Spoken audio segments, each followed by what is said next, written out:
Hello and welcome back to The Hatch. I'm Rosie Murphy. And I'm Sammy Roth, and this is the podcast where we talk about Lost.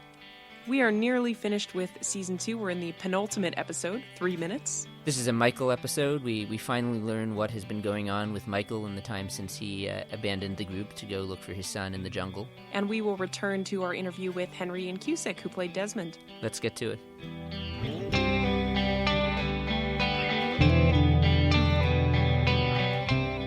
As always on The Hatch, we start with our hot takes about the week's episode. Rosie, what is your hot take about 3 minutes? I feel like this has been my hot take before, and possibly yours. That's okay. Thank goodness for Sayid. Yep. Thank the good Lord that Sayid is as perceptive and as wise and as careful as he is. How fucked would they be without Sayid? Oh my goodness. Because he just reads Michael right through. Yeah. You know, and Michael, when Michael, tries to explain to him why he can't come, Sayid, agrees with him and almost fooled me at that point. Because I was like, why is Sayid agreeing with him? Yeah. And then I rememred, I got to tell you, this is kind of an anti-hindsight, but I had a moment when I was watching this episode where when Michael is yelling at Jack, it has to be just the five of us and no one else, and Jack kind of is just looking at him and it's like, okay, fine, we'll do it your way.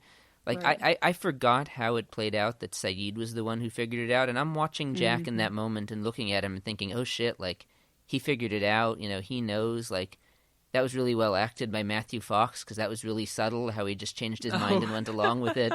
And then as the episode progressed, it's like what am I thinking that Jack figured it out? Come on, Sammy, you should have known that.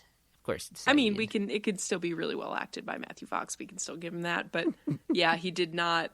I mean, he just caved. Suspicions? No, I think he just caved because when Sayid goes to tell him, I think Michael has been compromised. Let's keep walking, Jack. Jack stops in his tracks. I mean, literally, Sayid has to tell him to keep walking. So it makes you wonder, what's going through Jack's head in that moment? He's being yelled at. I mean, it's poor leadership. Yeah. Even if you think that he has no reason to be suspicious of Michael, that he's just going to, roll over and die and go along with this plan that makes no sense. No offense to Hurley, but Hurley's going to be the one who goes on this mission with them. Has Hurley ever held a gun in his life? Right, that makes no sense. And Jack's going to go along with no Sayid. I mean, good for Sawyer, by the way, also for essentially telling Michael to, and Jack, you guys can go fuck yourselves. I'm giving Sayid a gun and he's coming. Right. That was also stronger leadership than Jack showed here. Right. Anyway, that wasn't my hot take, but it was a good excuse to yell at Jack. Well, what is your hot take? So my actual hot take is about Michael, and I'm also just going to yell at Michael here, so I apologize. So it's I get that he is desperate, he wants to find his son, but how stupid does he have to be to think that if he runs to the computer in the hatch and just starts typing things, that Walt is just going to be there waiting on the other end, ready to reply at a moment's notice with no warning and give him instructions on how to come find him. I feel like Michael was so easily hoodwinked by the others here. I'm kind of disturbed by it. Yeah, I think easily hoodwinked really zeroes in on it. I mean, I think Michael he's desperate is a dramatic understatement. Fair. He will do anything to find his son, and he's desperate for any shred of evidence that he might be alive. And I agree that this does not count as evidence, some chats on a computer in this hatch that we know nothing about. But I could see why Michael, in the depths of that desperation, might say oh my God, this is Walt. Of course it is. He's alive. I need to cling to whatever shard of hope this is. I agree that it makes him a super easy target for the others. And obviously they capitalize on that for their own purposes. And I think Michael's an easy target for them here. They've kidnapped his son, and they kidnapped Walt for various, still unclear special abilities that he had because they were making him take tests. But yeah, I agree that Michael is easily, like, disappointingly easily swayed. Yeah, and if it was just like a matter of Michael's, wanting to have some hope, like you sort of referred to there, that would be one thing. But he then takes that and, like, first knocks out Locke and locks him and Jack up in the armory, and then kills people based on. Yeah. Well, I guess he doesn't kill people based on the computer message, but just like, I don't know, the extremes to which he's willing to go. To me, move it from a question of extreme desperation into just immorality, essentially. Yeah, like I agree. Yeah. What else do you want to talk about with this episode with Michael, I suppose? Well, I do want to talk about what we see of the others. Okay. This is one of the deeper peaks that we get at Other Society in season 2. Sure. It's one of the only times we see them that's not a confrontation, even though it is kind of a confrontation. And the things that we learn, like, are so unsettling, and like I just get the heebie-jeebies from that whole scene. They make me take tests. They make you what? We're not going to talk about that. And it's just this real sci-fi / like psychological thriller of a moment where you think they're doing some kind of like brain experiment or who knows what, right? Not and then us. Of course We don't know. Right. And then, it makes that scene in the opening of season 3 way more shocking because it's so different from this kind of otherworldly exchange that we get here. It is. And on a lighter note, one thing that I was thinking watching that was like, they must have hated having to do the fishing village thing for as long as they did it with the dirty old clothes and no shoes and living in huts. Well, and it sounds like Walt has been to real Camp Other, right? When he says like they're pretending they're not who they say they are.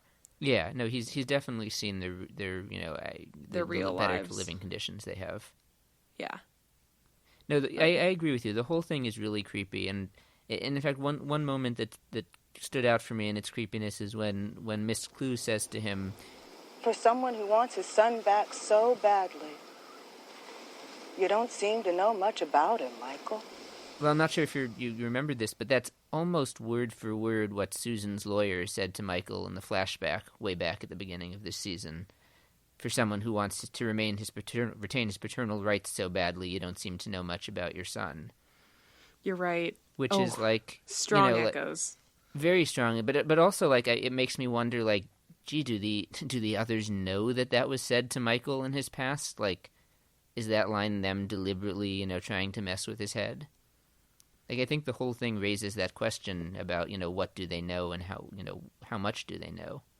The thing that is so sad and so troubling about that is that it's not exactly a hard conclusion to draw. That's true also. You don't have to know very much about Michael's relationship with Walt to know he wasn't present for most of his young childhood. And I mean, that underlies Michael's tragedy, right? Like he's still doing all of this for a son that he has spent very little time with. Do you think that's why he's willing to go to such, great and terrible lengths to get Walt back, because he has a guilt about that? I do. Yeah. And maybe not a guilt, but I mean, so much of his earthly life was devoted to trying to get Walt back that I think it's almost like a natural impulse. I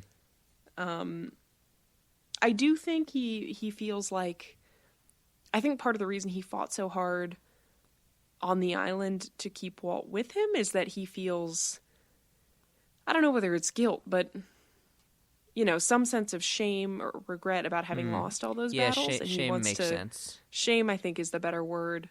But he lost every time, and I think he wants to prove that wasn't because of him, it wasn't like because of any deficiency or any, you know, he wants to prove that he wasn't a bad father and prove that to himself more than anybody, I think. Yeah. And maybe I'm reading way too much into this, but... No, I think you're right. And I think for me what's so sad about that, and I don't want to, to revive our old arguments here, but, like, he wasn't a bad father. I mean, he didn't have a choice. Right. And it's just sad that he's in this position where he was made, not necessarily by the fault of someone else in particular, but where he was made to, to feel that way through the circumstance, and now he feels like he has to go to these lengths. Right, even to the point of, killing someone, which wasn't part of the plan, I know, but he was so committed to carrying out the plan that that wasn't that great of a leap, which is scary. I definitely did not expect, like, going back to rewatch Lost to just come away thinking that Michael was really the true tragic story of the show. Like, I guess I never thought... of tragic stories of the... I know, but I don't know. I think it's hard to beat his is this one. particularly hard. Yeah. Man, this is dark. Do you have any lighter things to say about this episode?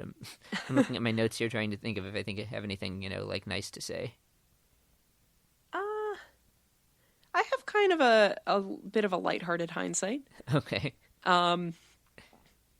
So it's dark because of the way it ends, but the slow introduction of Alex as the good other, is really kind of a pleasure to watch. Like, we get a bit of her in maternity leave, where she helps Claire escape. We get a bit of her here, where she shows great kindness to Kate and also to Michael. We find out her name in this episode, which is Alex. Like, just a little bit by bit introduction of complexity within the ranks of the others is really nice to watch. And, like, I think if I were watching this for the first time, I would already be, like, really attached to her as a character, even though we know virtually nothing about her. I was feeling the same way watching this, and I feel like the actor who plays Alex, Tanya Raymond, just does a really good job in, like, very few moments on screen of just, like, feeling like a very relatable character. Like, I just sort of feel like you see her and you immediately get it. Like, oh, she's not okay with any of this. Like, she's going along with it because she has to, but really she's cool and it's okay, and, like, she's one of the good ones. She's kind of the spy within the ranks or whatever. Yeah. Yeah. Like, you like her right away. Yes, absolutely. Yeah, I have a little bit of hindsight that has to do with Charlie, I don't know. I guess I was kind of confused by how I felt about Charlie this episode, because I felt bad for him that Echo just abandons their church project, and, like, I sort of understood why Charlie essentially told Echo to go fuck himself rather than going and getting his stuff and bringing it down into the hatch. Like, I get it. Go bring me my things is kind of a crappy thing to ask for. And Echo just, I have a better job. I have another job to do now. It's like, okay, I can get why Charlie feels abandoned. I liked that he was, attempting to make amends with Claire and was throwing the, the Virgin Marys into the ocean. Although at the same time, giving Claire the vaccine did seem like a very straightforward, like, way to just immediately get back in her good graces, and he gave it to her, and like, okay, now can we be friends again? I don't know. I guess the hindsight aspect of it is I just don't feel like the show has really ended up doing that much work here to try to rehabilitate Charlie from where he was earlier in the season. I guess I'm still not that satisfied. It just, maybe off in the background, Charlie has been, going through deep introspection and, realizing the error of his ways and doing penitence of some kind. But I don't know. I mean, I know that next week it's going to be, Charlie emerges safe, but from the, explosion of the hatch, and, like, Claire is happy to see him, and things are suddenly okay between them again. But I don't know. I guess I kind of wish that we'd gotten more of a chance to see, how Charlie is mending his ways here. And I feel a little bad about that, because it's like I want Charlie to just be, like, a good guy again. Yeah. But I don't know. I feel like maybe the show doesn't fully earn that, at least not yet. Yeah, I mostly agree with you. Like, it feels like Charlie's involvement with Echo's church is mostly a matter of boredom. Like, yes. Echo asked me to help, and that gave me something to do, and so now I'm doing it, which is a perfectly fine reason to do anything on this island where there's nothing to do. But certainly doesn't replace the kind of mentorship relationship he had with John Locke at one time. I mean, it doesn't ask anything of him. It just kind of gives him something to do. Yeah. And Echo, while clearly, you know, a great spiritual leader of sorts, or, you know, somebody who is very in tune with the island and clearly has a lot to offer, they don't really seem to have much of a relationship. Yeah, and I'm really glad you put it that way, because that sort of crystallizes for me why I was frustrated with the Echo Charlie interaction this episode, because I guess in my mind, you know, thinking back, I was like, oh, like Echo and Charlie kind of like created a bond, and that's why they're in the hatch together at the end of the season. But like, you're right, no, they never really had much of a bond. It was just, you know, it was transactional. Yeah, I mean, Echo was doing this thing, and Charlie needed something to do, and you know, symbiosis. But I don't think they were friends. Yeah, I look forward to Charlie's fuller redemption arc leading up to his unfortunate death next season. But at the moment, not really satisfied. Yeah. Anyway. Also, the one last thing I want to point out in this episode is the suddenness with which, you know, during the funeral scene, with which Sun just looks out at the ocean and shouts, "Boat!" Yeah. is amazing. And I had completely forgotten that was the way this episode ended. I forgot that they left it on a cliffhanger and we don't know who's on that boat.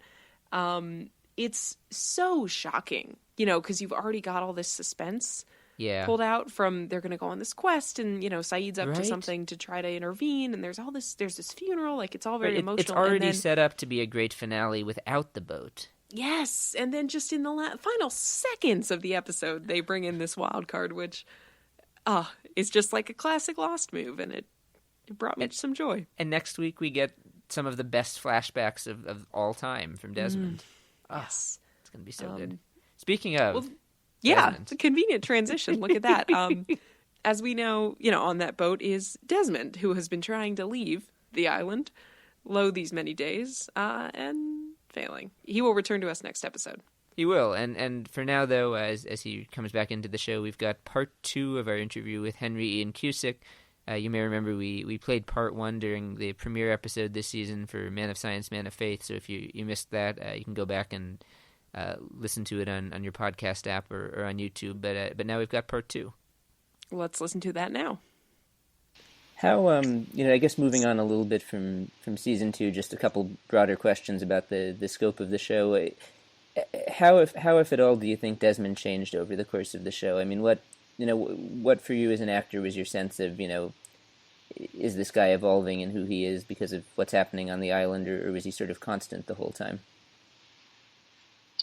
You know, as the seasons progressed, I was discovering who Desmond was as well. But no, to me, at the very, very heart of Desmond, he was consistent. He was a constant. He was always one objective: get back to Penny, which made it very simple to play in many ways. But and that at the heart of Desmond is what makes him so attractive. He doesn't waver. He's steadfast. He's not. You know, he eventually did get sort of superpowers, but he's pretty much the everyman. You know, he wasn't anything special. He was just a regular guy he went from job to job. You know, and you know, he wasn't a doctor. He wasn't super intelligent. He was just your everyman who was a good heart, and you know, as I keep on saying in the show, he wasn't a great man. He was a good man. One of the criticisms within the show of Desmond that I think is interesting is what you hear a couple of times from Charles Widmore calling him a coward. You know, and I'm curious what you make of that, because I do think it's interesting that he, you know, has at several points opportunities to be with Penny and doesn't take them, and so I'm interested in what you think was going on there. You know, with the whole coward thing, obviously I didn't think Desmond was a coward. I thought he was always acting nobly. So it was always hurtful when he was caught, but I'd never really figured out why. I would love to know. You should ask Alan Widmore, why does he he's a coward? That's it. You mean Alan Dale, the actor, right? Yeah. Sorry, you should ask Alan Dale. Why did he always call Desmond a coward? I never really truly figured it out. But then I wouldn't, because I'm Desmond. That's fair. I would love to get him on, and I think it's the maybe the 4th season where his character is more prominent, and ask him about that. That'd be fun. What you ask him? That's a question from me. Yeah, I'll pass it along. By the way, this is out of the blue, but one thing that we were told about you by Michael Emerson, we asked him about all the times that he got beaten up on the show, which was quite constant. Oh, was that a bird going by? Yeah, they come in and out the house. For our listeners, Ian is here at his home in Hawaii, and birds are flying in and out of his house as we talk. Well, they can fly right through and out the other side, so we just let them. That's great. Are you by the beach? I'm not far, yeah. Yeah, well, it's just over there. Just over there. I was just going to say that Michael Emerson, we asked him about all the times he got beat up on the show, and he said, actually, yeah, once when Ian Cusick was beating me up in season 6 in a school parking lot, he actually punched me pretty good. It hurt. Yeah, I did. Guilty, and I'm very sorry, Michael. And ever since then, I've been terrified of doing punches. Oh, no. I always tell people, just be careful. I'm not very good at this.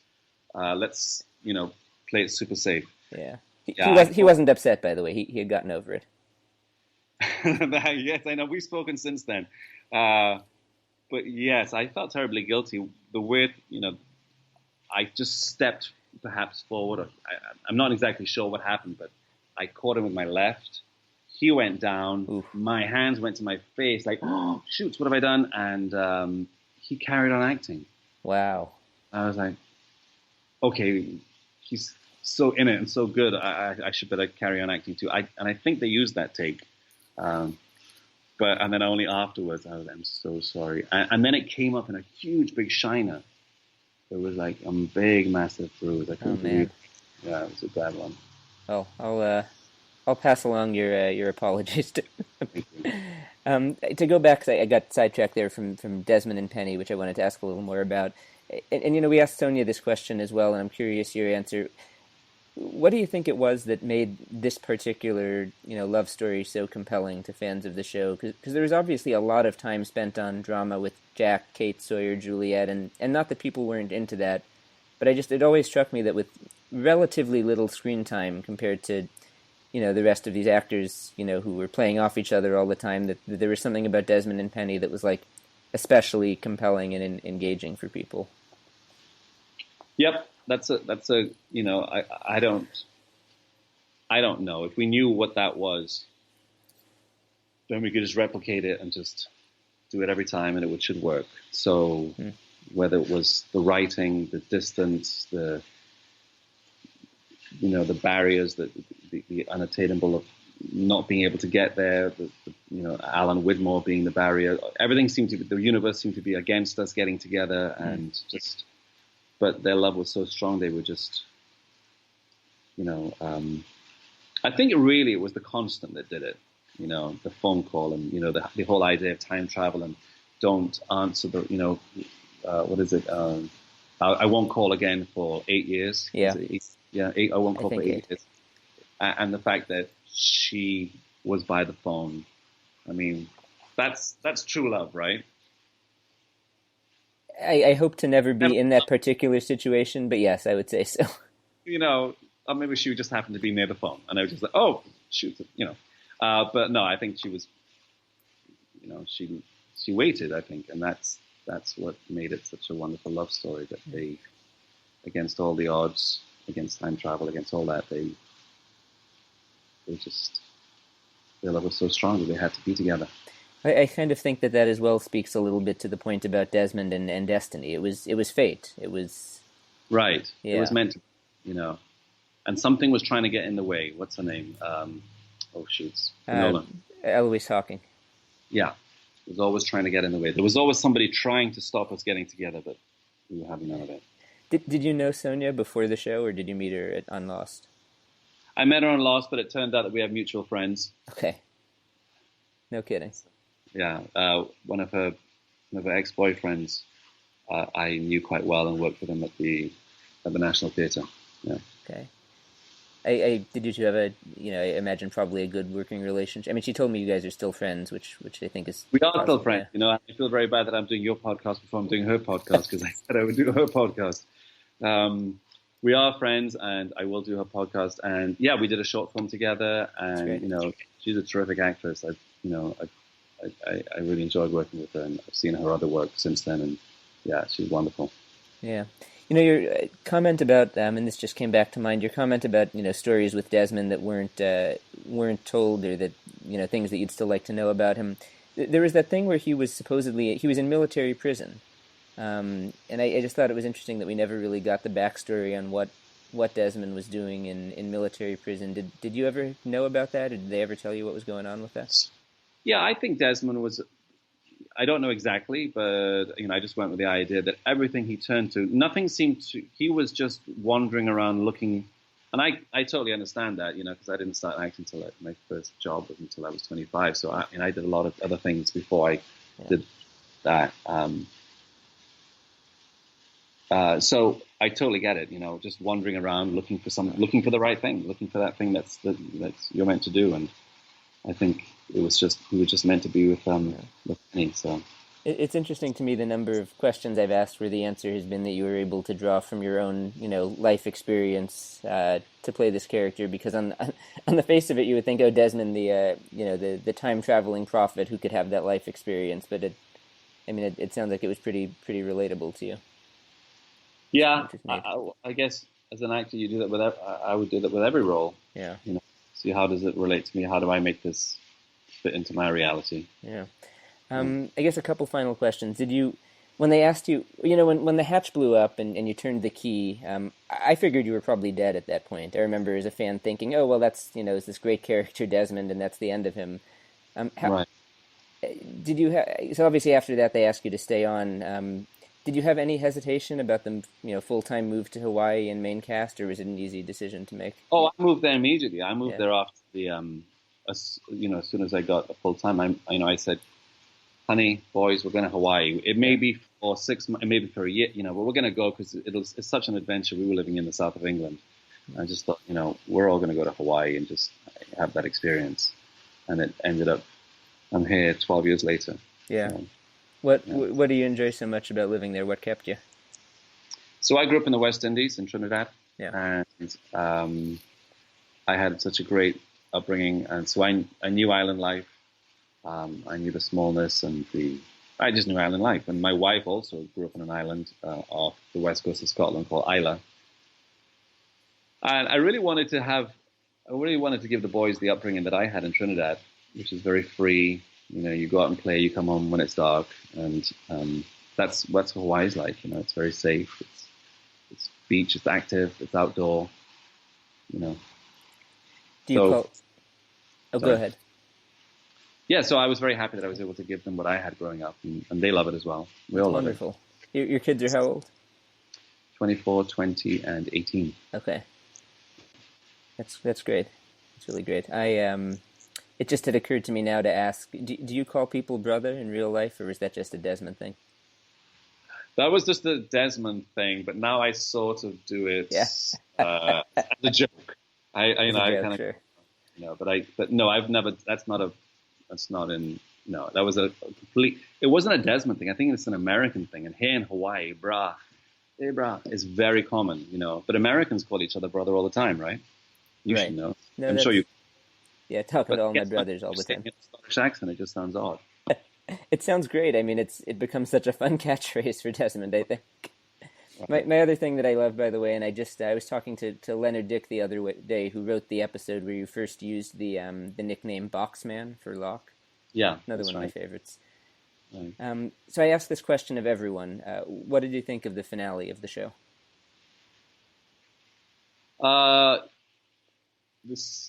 The whole season, or the actual finale? The end, the finale with the church and everything. That's a good question, because I actually don't remember it very well. That whole last season didn't really stand out for me as a strong memory, and I don't know why. I do remember thinking, I wish we don't have to end. In fact, I remember thinking that we could go longer. The mythology of the pug hole, and I think it was beautifully done, and I thought Matthew Fox gave a great performance. Yeah. I actually thought Matthew Fox was terrific all the way through it. I think he was really strong and totally underrated. I don't think he got enough plaudits for his performance. I think it was the finale that he finally got the Emmy nod for. He did, and he didn't win it, which is a shame, because it's nice to go out on that. Yeah. It's curious to me that your memory, because it's so divisive among fans, the finale. I mean, people have very strong feelings about the flash sideways in year 6 and the finale. So it's interesting to me that it didn't stand out quite as much for you one way or another. No, it didn't. Yeah. I'll need to go and look at it again. That's okay. Did I catch you saying a minute ago that you wanted to know more about the mythology of the giant plug in the bottom of the island? Yes, I wanted to know more about Jacob and all that. How do we get there? What does all that mean? I would like to have known a lot more about that. I would have liked to have known exactly what happened to all the separate characters. What does happen to Desmond and little Charlie, and where did they go? And Nesta Carbonell, who I'm friendly with. That's Richard Alpert. Yeah. Richard Alpert. Sorry, we were going to do like a little web series about them on the mainland in therapy. Thinking about but never ever mentioning Lost or the island or anything. Just talking in therapy about what happened to them, and they bumping into each other in the waiting room, looking at each other, going, "You look familiar," but not being able to remember like that. So I think there's a whole bunch more stories. Yeah, I think I'm legally obligated on behalf of Lost fans to strongly encourage you to still do that someday. I think it would. I think it would be very popular. It would be fun, yeah. I have 2 more. Who would be your constant? My wife. Okay, that makes it easy. And the last thing I'll ask you, what are you working on now? Oh, okay. So I'm working on a new TV show called The Passage. It's out on Fox in January 2018. And we also doing a little bit on The 100. Yeah. So The Passage, Fox, January, and The 100 is already out there, right? Right. Yes. The Passage 2018 January, that's coming out. And The 100, I'm not sure when that's coming out. Okay. Where's it going to air? Oh, The 100 is on the CW. CW, okay. So we can still see you on TV in 2 different places. Yes. That's good. You can. All right. Well, Ian, thanks so much for doing this. Pleasure. It was nice. Really appreciate it. So this is not a way I've ever thought about Desmond before, and I appreciate it. As kind of this everyman who doesn't fit clearly, because so many of the other characters are these archetypes.